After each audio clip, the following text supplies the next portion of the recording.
Welcome to this tutorial on the eventstats command in Splunk SPL. The eventstats command is a powerful tool that allows you to add statistical calculations to your events without removing the original data. This is particularly useful when you want to enrich your events with contextual information while preserving all the original event details.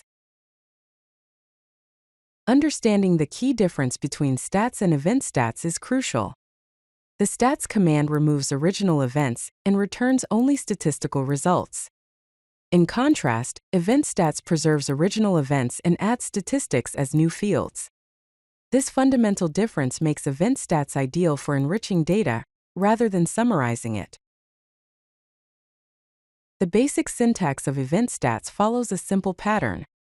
You start with the eventstats keyword, followed by a function applied to a field, and optionally include a by clause for grouping. The syntax is eventstats function open parenthesis field close parenthesis, optionally followed by field underscore list.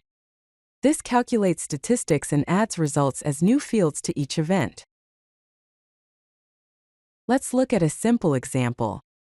The command index equals webpipe eventstats count as total underscore events calculates the total count of all events in the web index. This adds a new field called total underscore events to each event, containing the total count. Every event will now have this additional field showing the overall count. The by clause allows you to group statistics by specific fields. In this example, index equals webpipe eventstats average open parenthesis, response underscore time close parenthesis as average underscore response by status, we calculate the average response time grouped by HTTP status code. Each event gets an average underscore response field containing the average response time for its specific status code. Several common functions are available with eventstats. Count gives you the total number of events.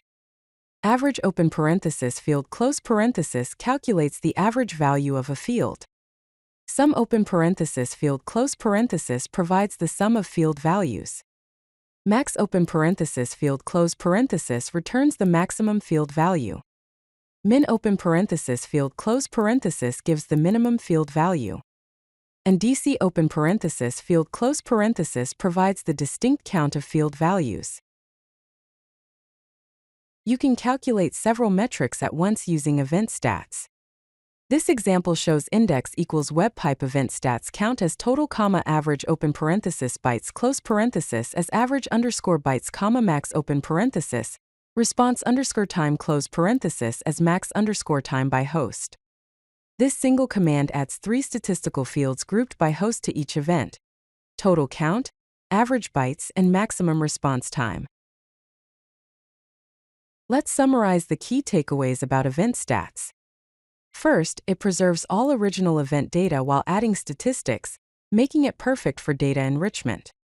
Second, it's ideal for enriching events with contextual information without losing any original data. Third, use the by clause to group statistics by specific fields when you need segmented analysis. These features make eventstats an essential command for comprehensive data analysis in Splunk. If you like this video, hit that like button and don't forget to subscribe. Visit CodeLucky.com for more such useful content.